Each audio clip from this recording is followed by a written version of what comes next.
नमस्कार, सत श्री अकाल, राम राम सा, हमारी वणक्कम प्रणाम। Let's get started. बहुत इंटरेस्टिंग टर्न ऑफ इवेंट्स आ रहे हैं इस वक्त भारत में। एक बड़े जेन जी रेवोल्यूशन की तैयारी है। Yes, it's a Gen Z revolution of a different nature. हमारे साथ जुड़े हैं मनीष।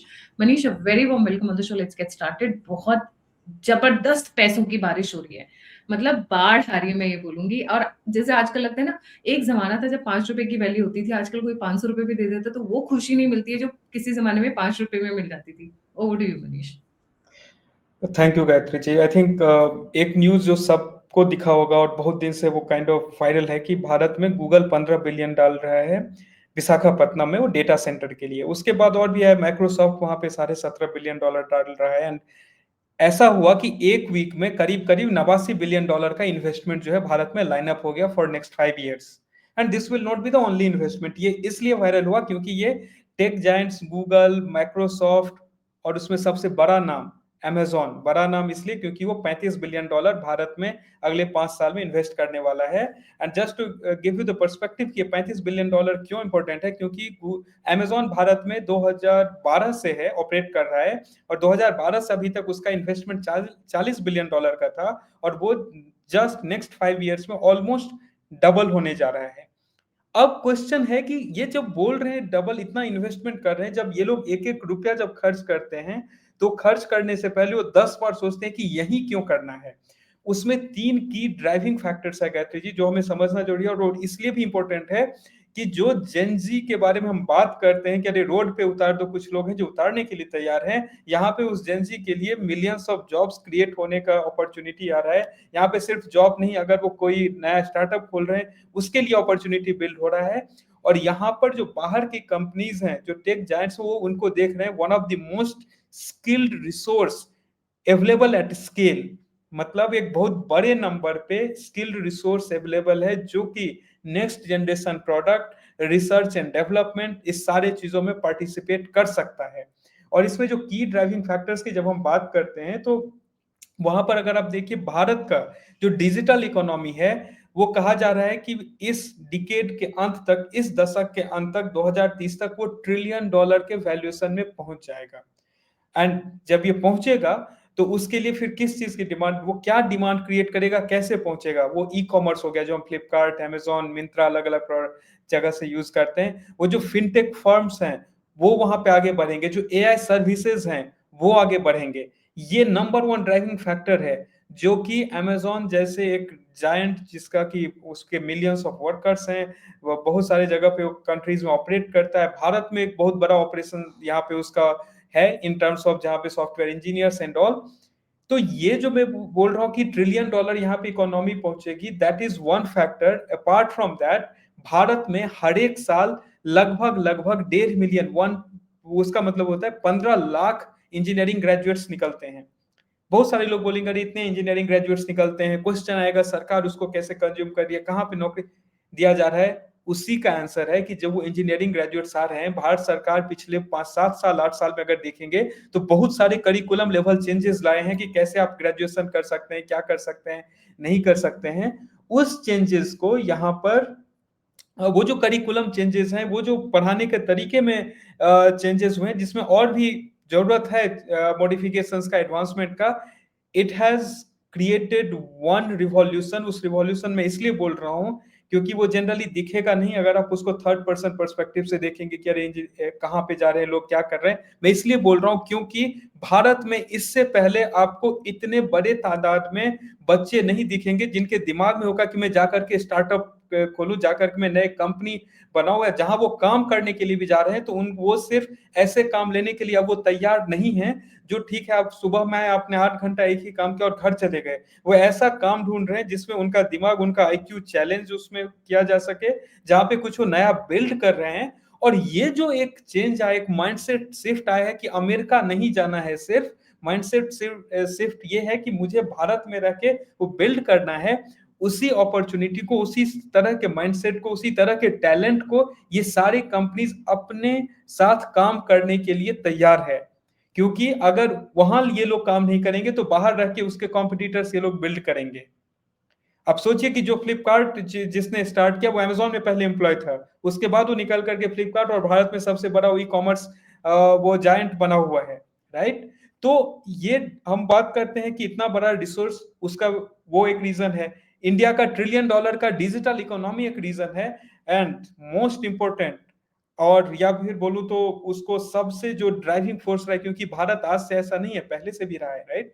इसमें अचानक से ऐसा चेंज नहीं हुआ है। तो ये है कि जो सरकार की जो नीति यहाँ पे अभी है, और जिस डायरेक्शन में सरकार जाना चाह रही है, जहां पे सरकार भारत को एआई फर्स्ट का मतलब है यहाँ पे कि हम जो भी चीज कर रहे हैं, अगर जहां भी एआई या नई टेक्नोलॉजीज यूज हो सके, उस डायरेक्शन में गवर्नमेंट पुश कर रही है कि वो अडॉप्ट करो, चाहे वो अडॉप्ट एंड अडेप्ट दोनों, चाहे वो गवर्नमेंट का काम करने का तरीका हो, चाहे वो एजुकेशन सिस्टम हो, चाहे वो डिफेंस हो, चाहे वो in the every walks of life, वहां पे एक पुश है। दूसरा है मेक इन इंडिया। जो भी चीज भारत अपना सॉवरेन पावर का मतलब होता है कि जो भारत सरकार द्वारा ओन्ड या इंडिया द्वारा ओन्ड कैपेबिलिटीज हो, उस चीज को बिल्ड करने पे अभी फोकस्ड है। मेरे दिमाग में क्या माइंडसेट था कि भारत में अगर कभी कोई आईटी या टेक कंपनी की बात होती है तो वो बैंगलोर दिमाग में आता है, राइट?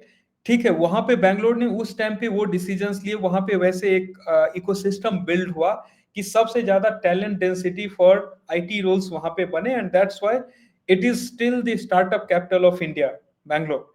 लेकिन भारत के पास अभी बस एक शहर वैसा नहीं है। भारत ऐसा 5 6 7 शहर और भी क्लस्टर्स निकल करके आ रहे हैं। जैसे मैं उसमें आपको एग्जांपल दूं, विशाखापत्तनम अभी रिसेंट में बहुत हाईलाइट हुआ, क्योंकि वहां पे चंद्रबाबू नायडू, वो पहले उन्होंने हैदराबाद में भी वैसा काम किया कि हैदराबाद को एक नेक्स्ट टेक हब बनाया इंडिया का, और Hyderabad is growing at unprecedented pace. अभी वो विशाखापत्तनम, कुर्नूल और अमरावती एक क्लस्टर उन्होंने ट्राई सिटी क्लस्टर बनाया, जहां पे कंपनीज को ले जा रहे हैं। उसके बाद अगर आप देखेंगे तो चेन्नई भी पिछले कुछ सालों में निकल करके है, जहां पे पर्टिकुलरली मैन्युफैक्चरिंग के लिए हब बना है, और कुछ आईटी कंपनीज भी हैं। पुणे आपके पास एक अल्टरनेटिव ऑप्शन निकल करके आया। उसके अलावा यहाँ पे अगर आप देखेंगे तो Indore is working to create an IT hub there. ये काम अभी अहमदाबाद कर रही है कि सिर्फ और सिर्फ वो जो जो अहमदाबाद से बिजनेसेस आते थे वही नहीं रहे, वहां भी आईटी कंपनीज आएंगे। उसके बाद अगर आप देखेंगे तो ईस्ट में कोलकाता था to certain extent, but Bhubaneswar is coming up at another IT hub. मैं ये इसलिए बोल रहा हूँ, ईस्ट टू एग्जैक्टली वेस्ट। ऐसे क्लस्टर्स में अभी इस बार जो बिहार में सरकार फॉर्म की, वो देखने वाली बात होगी कब रियलाइज होगा। नोएडा एक हब बन के निकल करके आ रहा है, या आया है पिछले कुछ सालों में, वो नया नहीं है, गुड़गांव है। तो अभी ऐसा नहीं है कि सिर्फ एक जगह से, अभी ये पैन इंडिया क्लस्टर्स क्रिएट हो रहे हैं। और जो कंपनीज हैं, बेस्ड ऑन उनका क्या नीड है, किस लिए वो इन्वेस्ट करना चाह रहे हैं, किस टाइप का वो ऑपरेशंस रन करना चाह रहे हैं, उसके हिसाब से they can choose the location that is suitable for them. So कोई एक राज्य, एक जगह, एक ऐसा लिमिटेशंस भारत खत्म कर रहा है। क्योंकि आप अगर आप एग्जांपल देखें तो जनरली हमारे दिमाग में गूगल है, गूगल कहाँ जाएगा? उसका पहला होगा कि वो बैंगलोर में कुछ करे, या फिर वो नहीं बैंगलोर तो वो हैदराबाद में कुछ करे, लेकिन वो अपना डेटा सेंटर विशाखापट्टनम में बनाया। उसका लॉजिस्टिकल रीजन है, उसको सीसोर एरियाज का एक्सेस चाहिए, and there are multiple reasons to that. अभी Hyderabad right now is going to be the hub of global operation centres जिसको बोलते हैं। वो यहाँ पे जीसीसीज यहाँ पे बहुत सारे खुल रहे हैं। एयरलाइन कंपनीज अमेरिका की वो यहाँ पे आकर के ओपन कर रही है। एंड ये मैं इसलिए बता रहा हूं कि this is the impact of policies that has been worked in last 5 to 10 years। मैं क्यों बता रहा हूं, अगर आप देखिए एक पैटर्न है इसमें। सब क्वेश्चन की यहाँ पे फिर चाइना भी तो है हमारे बगल में। चाइना 2000 से 2015 एक जो 10 15 इयर्स का एक टेन्योर रहा, वहां पे दे क्रिएटेड एन इकोसिस्टम जो अभी हम क्रिएट किए हैं, और उसका भी हमें डिविडेंड मिलना चालू होगा। जहां पर अगर आप देखेंगे तो उनके टेक्नोलॉजीज, या जिस तरीके से उन्होंने मैन्युफैक्चरिंग प्रोसेस को एक पूरा का पूरा एक ऑटोमेटेड, एक वेल डिफाइंड इंजन बना दिया कि कोई भी देश का बड़ा, दुनिया का बड़ा कोई प्लेयर हो वहां जाके ढूंढेगा। वही चीज इंडिया उसी स्केल पे software as well as to certain extent manufacturing is still coming up, but software या एआई या नए जो टेक्नोलॉजीज हैं उसमें इंडिया उसी स्केल पे टैलेंट पूल सप्लाई कर पा रहा है, उसी स्केल पे इंडिया यहाँ पे इंफ्रास्ट्रक्चर प्रोवाइड कर पा रहा है। एंड दैट्स व्हाई जितने भी बड़े कंपनीज, अगर आप एक और चीज था इनके सारे इन्वेस्टमेंट में कि गूगल का ये यूएस के बाहर सबसे बड़ा इन्वेस्टमेंट है। अगर आप देखेंगे माइक्रोसॉफ्ट का एशिया का ये सबसे बड़ा इन्वेस्टमेंट है जो यहाँ पर वो अभी इंडिया में करने वाली है। अमेजोन का this is like they are doubling in 5 years। So there is a pattern all of a sudden why India, जबकि इतनी सारी चीज न्यूज में चल रही है कि यहाँ पर कहीं पे टैरिफ का डिस्कशन हो रहा है, ये हो रहा है, but why all this companies? क्योंकि उनको वो वहां जाएंगे जहां पे उनके लिए काम करना सस्ता होगा, क्योंकि यही इंजीनियर यहाँ से निकल करके यूएस में अगर उनके ऑफिस में ज्वाइन करेंगे तो they will charge 5 times minimum of the cost जो वो यहाँ पे चार्ज करेंगे भारत में, because of cost of living and all the other factors. So उनके लिए वही R&D, वही रिसर्च करना अभी भारत में पॉसिबल है। टैलेंट पूल है, इंफ्रास्ट्रक्चर है, सेटअप है, एवरीथिंग इज देयर। और वही चीज अगर वो कहीं और भी देश, किसी देश में जाइए, भारत को एक स्वीट स्पॉट पे है, क्योंकि जो बार बार हम पॉपुलेशन की बात करते हैं, यहाँ पे वो पॉपुलेशन, वो जेनजी, वो स्ट्रेंथ है। चाइना के बारे में यू नेवर नो कि उनका पॉपुलेशन 100 करोड़ भी है या नहीं है, वो तो क्लेम करते हैं 150। Their population is declining. India जो जिस चीज की हम बात बार बार करते हैं, यंगेस्ट कंट्री है, कंट्री विथ हाईएस्ट मतलब पॉपुलेशन अंडर 35 वाला जो 65%, इस सारा चीज का डिविडेंड यही सब है जो अभी क्रिएट हो रहा है। एंड इससे इसका नेक्स्ट स्टेप ये होगा कि जैसे जैसे R&D रिसर्च एंड ऑल ये जो कंपनीज यहाँ पे करना चालू करेगी, आपको दिखेगा कि not just people will go and work in those companies, जो उसमें काम कर रहे हैं वो वहां से निकल के ऐसे स्टार्टअप्स बनाएंगे। उसका मैं एग्जांपल बता रहा हूँ, फ्लिपकार्ट का मैंने एग्जांपल दिया। जो लोग अमेजोन में वो दोनों काम कर रहे थे, जो फ्लिपकार्ट के फाउंडर्स हैं, they saw e commerce model, they created India's largest. Amazon को अभी भी वो नंबर 1 नहीं होने दिया है, राइट? फिर वहां से निकल के जो फ्लिपकार्ट में जिन लोगों ने काम किया, वहां से निकल के वो फोन पे बनाए, मिंत्रा बना, और भी बहुत सारे ये कंपनीज बनी, राइट? अब जो ओपन एआई में काम कर रहे थे जो रिसर्चर्स यूएस में, वो वहां से वापस चाइना गए। वहां से उन्होंने जो मॉडल बनाया, जिसकी हम बात करते हैं कभी डीप सीक, कभी क्वेन एंड ऑल, कि ये बीट कर रहा है ओपन एआई के मॉडल्स को बहुत सारे पैरामीटर्स पे। So it creates, it gives you momentum, creates an ecosystem, create वो एक जहां भी वो क्लस्टरिंग की हम बात करते हैं, एक ऐसा सिस्टम बिल्ड होता है, you will see many founders coming out of it. Zoho से फाउंडर्स निकल करके, जो इंजीनियर से निकल के बहुत सारी कंपनी में आए। तो this is where India is heading towards, और नेक्स्ट 10 to 15 years में we will have lot of home grown companies in all these fields, जो हो सकता है कि उसके लिए आप वहां से निकले हो। जो युवा नेता है वो बात करते हैं जेनजी रेवोल्यूशन की। मोदी जी का जेनजी अलग ही लेवल का रेवोल्यूशन कर रहा है। वो उनके लिए ट्रिलियंस ऑफ डॉलर्स कमा, वो ऐसी तैयारी करें कि उनके लिए ट्रिलियंस ऑफ डॉलर्स कमा कर लाएं। This is the tech revolution, I would term it. Tech है, डेटा सेंटर्स हैं, एआई है, रोबोटिक्स है, something like we are stepping up our game in a very very high level. जैसे लोग हमेशा कोट करते थे, नासा में तो 40% साइंटिस्ट इंडियन है, वो 40% हमारे यहाँ होने चाहिए, not for US growth, for India's growth. So that shift, that technical hub, technical centres are shifting towards India. चाहे वो अमेजॉन हो, माइक्रोसॉफ्ट हो, कॉग्निजेंट हो। हमने पिछले एक हफ्ते के अंदर हमने बहुत सारे नाम देखे आते हुए। AWS हो, इसमें कॉग्निजेंट का नाम तो है ही नहीं, इसमें इंटेल का नाम है ही नहीं, राइट? और तब ये $89 बिलियन है। ये पूरा 100 बिलियंस हो जाएगा अगर आप कॉग्निजेंट और इंटेल को भी ऐड कर दें, जिसके बारे में मैंने, आपने और मनीष ने लास्ट एक हमने हमारे एपिसोड में बात भी की थी। So this is 100 billions coming just in 30 days। Come on, this is a big news. जी मनीष। बिल्कुल।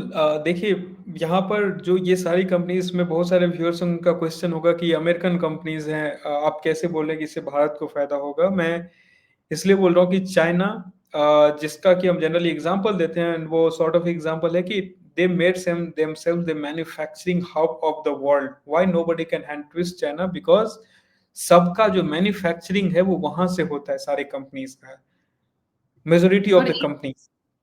सबसे बड़ी चीज क्या है, a very powerful China is a problem for India also, क्योंकि हम उनकी जो एक्सपेंशनिस्ट पॉलिसी है, सबसे बगल में तो हम ही बैठते हैं, राइट? तो 5 फिंगर पॉलिसी है। The moment they are more powerful than US, they are already at power with US, the next they are going to trouble is India. So it's high time we move on to that zone and compete with them, rather give them a good fight. Safety, security, technology, development, growth बहुत जरूरी है कि अब उनके बराबर में आकर बैठे हैं। I mean Manish was telling me certain examples from China, I was like, क्या आप जब होटल में जाके आप इंटरकॉम पे ऑर्डर देते हैं पानी का, तो आपके लिए इंसान पानी नहीं लेके आते हैं, कई होटल्स में रोबोट्स लेकर आ रहे हैं। They're using robots for small manual या menial work. जी मनीष. बिल्कुल वहाँ पे जो मैं बोल रहा था कि चाइना जो मैन्युफैक्चरिंग हब बना दुनिया का, उसमें क्योंकि उन्होंने उस प्रोसेस को they worked very intensely to create an ecosystem जहाँ पर वो मैन्युफैक्चरिंग प्रोसेस को ऑटोमेट किया जाए, उस टाइप के टेक्नोलॉजीज को बिल्ड किया जाए कि वहाँ पे अगर आप देखेंगे जो भी मैन्युफैक्चर होता है, it's like almost 100% automated. You just need to provide the inputs and उनके मशीन्स काम करेंगे. इंडिया का अभी तक क्या रहा कि सॉफ्टवेयर में वी हैड अ लीड, हम लोग उतना बिल्ड कर रहे थे, but mostly it was like you are building because someone demanded something. R&D जो फर्स्ट वर्जन की कोई नया आइडिया, यूनिक आइडियाज वो बिल्ड होने से, अपने कहा नासा में इतने लोग काम करते हैं, still the work will be may be for the American companies या बाहर के कंपनीज. लेकिन इस बार डिफरेंस ये है कि वो जो उसमें बहुत सारे जो काम किए जाएंगे, वहां से जो लोग निकल करके उनका ड्रीम वहां पे ये नहीं होगा कि बस एक देश में जाना, वहां से आपको नए और फाउंडर्स मिलेंगे, वहां से आपको और स्किल्ड ऐसे लोग मिलेंगे जो वहां पे R&D में काम कर रहे हैं भारत में बैठ करके. That will work with the new companies, Indian companies, new startup. So जब भी कभी भी बाहर से कोई ऐसा आता है, इट्स नॉट जस्ट अबाउट कि ठीक है हम उनके लिए हम कितना जॉब लिए, इट्स मोर अबाउट कि हम कितना चीज उस प्रोसेस में सीख करके now we are building an alternate version, building a better version और building a different version all together from that. So this will lead to that revolution as well. FDI की बात करते हैं, ठीक है कंपनीज आएंगे वो बिल्ड करेंगे and all, but this will create a next level revolution जो कि आपको दिखेगा कि नेक्स्ट 10 years में फ्रॉम नाउ कि you will see competitors to these companies in their, because these are giants, they operate in multiple domain. उनके individual domains में आपको कॉम्पिटिटर्स दिखेंगे. कि मैं फ्लिपकार्ट का इसलिए एग्जांपल लेता हूँ, ये क्योंकि वो इनिशियली वो बहुत ज्यादा R&D इंटेंसिव नहीं था. इट वाज, अगर ई कॉमर्स है, e commerce is more like कि आपने ऑपरेशन को कितना स्ट्रॉन्ग कर लिया कि आपके ऑपरेशनल जो इफिशिएंसी है that should be top notch. we have built multiple companies जो ऑपरेशनल इफिशिएंसी, इंटरनेट कंपनीज हम भारत ने दिखा दिया कि वी कैन बिल्ड. चाहे आप ब्लिंकिट की बात करें, जेप्टो देखें, फ्लिपकार्ट देखें, स्विगी देखें, जोमेटो देखें, all of that. Now we need to show the world कि हम उसी लेवल पे, हम उसी क्वालिटी पे हम वैसे कंपनीज बना सकते हैं जो रिसर्च, एआई और इनोवेशन इसमें हो. And again we need people जो उसमें काम कर रहे हैं, उस वहां से सीखे हुए हैं, वहां से निकल करके वी बिल्ड दैट. ऐसा नहीं है कि हमने किया नहीं है, बट इतने एग्जाम्पल्स अभी हमारे पास नहीं है जितने हमने इंटरनेट कंपनीज में दिखा दिया कि we are as good as anyone in the world in internet companies. चाहे 5 मिनट में डिलीवरी हो, चाहे वो आपको फोन पे ओला आई मीन कैब बुक करना हो, जो भी, आपको चाहे पता आपको है खाना ऑर्डर करना फोटोकॉपी हो. देते हैं वो लोग, मुझे नहीं पता था. ब्लिंकिट पे फोटोकॉपीज आ जाती हैं घर पे. अगर आप मतलब I mean we are doing small things. Modi ji ने कहा था ना, मुझे बड़ी चीजें नहीं करनी है, मैं मुझे बहुत सारे लोगों के लिए उनकी छोटी-छोटी चीजें करनी है जो उनकी जिंदगी आसान कर दे. जी. तो उसी से जब हमने उस प्रॉब्लम उस लेवल पे, now we are as good as anyone. Now the next level is key research, innovation, R&D, AI, crypto, ये जो आई मीन ब्लॉकचेन, इस सब में हम कैसे आगे बढ़ेंगे. And this is a very very good step. You have someone जो कि ऑलरेडी मतलब प्रूवन प्लेयर्स हैं, they are coming up working on these things, lot of people will be engaged, और वो उसमें से निकल करके they are going to build the next level of companies for India. जी गायत्री. जी. Thank you so much, Manish. Money rains on India, $100 billion in just 30 days, and all for futuristic. इसका 30 billion, तो सोचिए $100 billion की अगर investment हो रही है तो उसके रिटर्न्स कैसे आएंगे?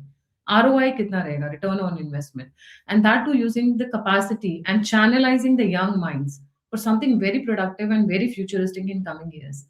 Thank you so much for joining. जाने से पहले व्यूअर्स से रिक्वेस्ट है, please don't forget to like, subscribe and share the Alt Neat Media. अगर आप मुझसे जुड़ना चाहते हैं तो सभी लिंक्स डिस्क्रिप्शन बॉक्स में हैं. आप मुझे कंट्रीब्यूट, सहायता करना चाहते हैं, मदद करना चाहते हैं, तो नंबर और यूपीआई स्क्रीन के ऊपर है. इसी के साथ जय हिंद, जय श्री राम, हर हर महादेव.